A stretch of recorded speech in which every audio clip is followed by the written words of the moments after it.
We are not raising irresponsible people. But the problem now is that this person's primary obligation to his own immediate family is being contested for. Meanwhile, everyone have responsibility to do what they should do.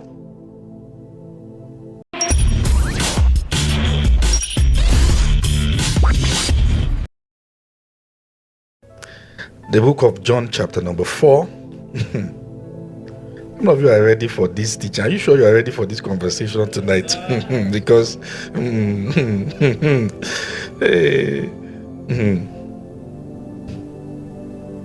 John chapter number 4. Let's start the reading from verse 7. John 4 from verse 7. There comes a woman, John 4 from verse 7, of Samaria to draw water.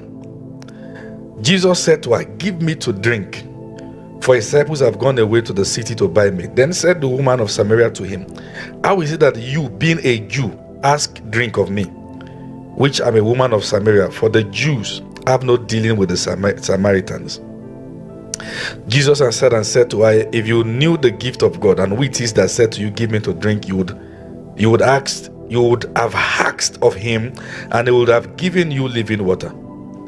The woman said to him, "Sir, you have nothing to draw with, and this well is deep. From where then have you this living water? Are you greater than our father Jacob, which gave us this well, and drank thereof himself, and his children, and his cattle?" And Jesus answered and said to her, Whoever drinks of this water shall thirst again. But whoever drink of the water that I shall give him shall never thirst.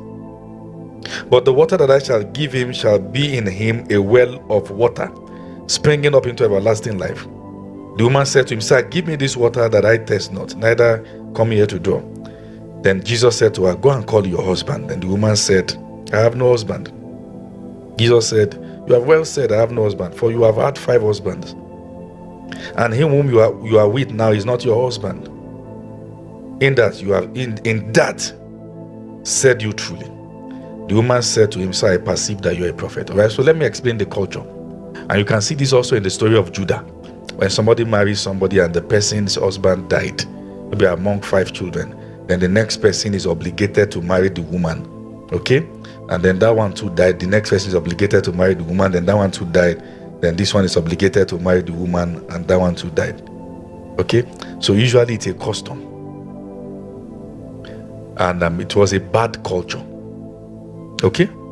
Where people, in fact, I think in some places in Nigeria they do it, where somebody's wife died or husband died, then this person is obligated, maybe the wife of the elder brother also, to now marry the person.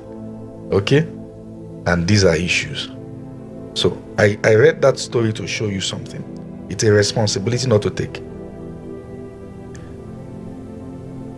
particularly for those who are coming from family that you have lost your dad. Never replace him.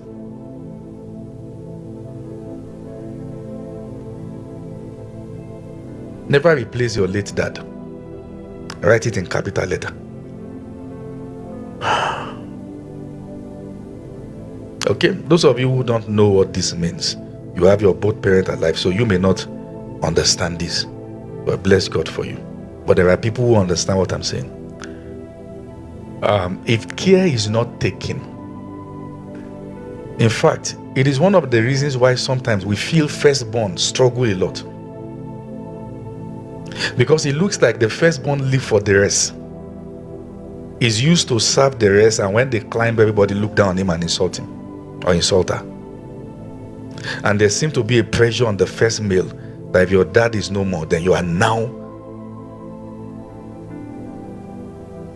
It sounds mature, and it sounds like a responsibility, noble one. Get what I'm saying?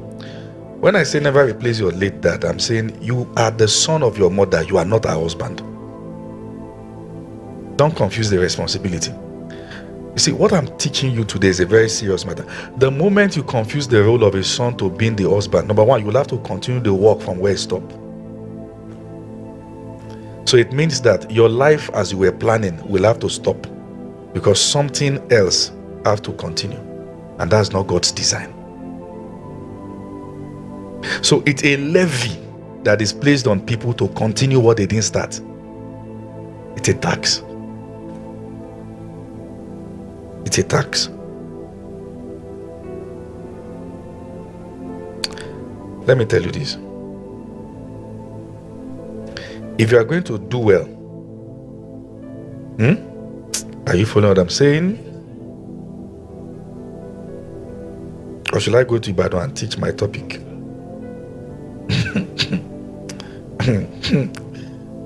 If you are going to do well,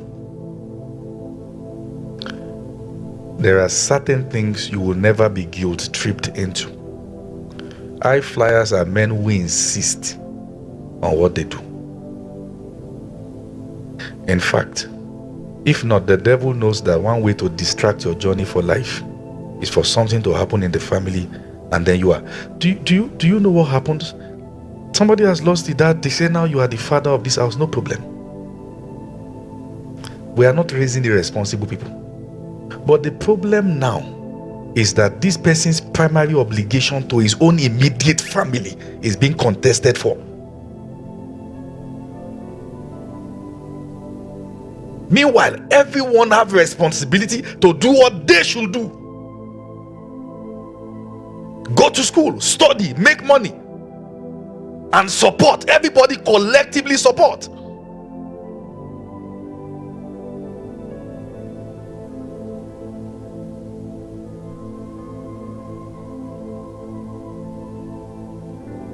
You are not your late dad, and you are not obligated to fill his shoes. You have a call upon your life. You have an assignment. Be responsible. Support your family. Don't watch them suffer, but don't replace who you are not.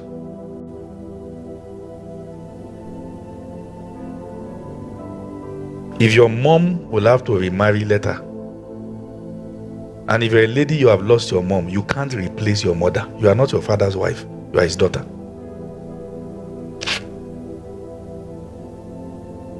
If you will have to remarry, let him.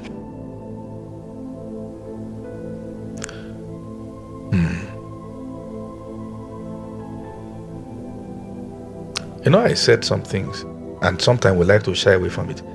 There's a way you'll be a young person and men will be avoiding you because you're already carrying too much.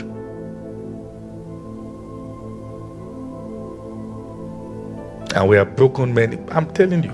And there's a way you'll be a young guy that any woman that will marry your kind will have to fight many battles, because it's like she's marrying you and the community.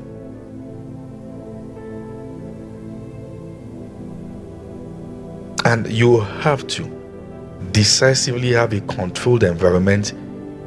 The best way to be a blessing to that family is in becoming what God designed you to become, not what you are obligated to become.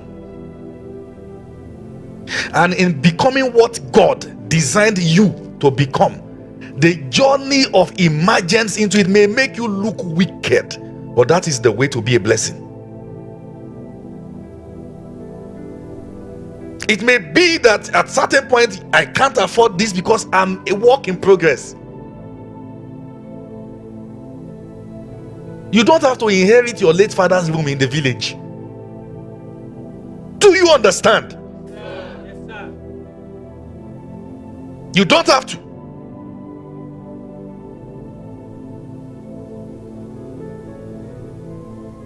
You have an assignment. You have a family. And the earlier you understand that, the better. If not, the pattern of dysfunctionality will continue. It will never end.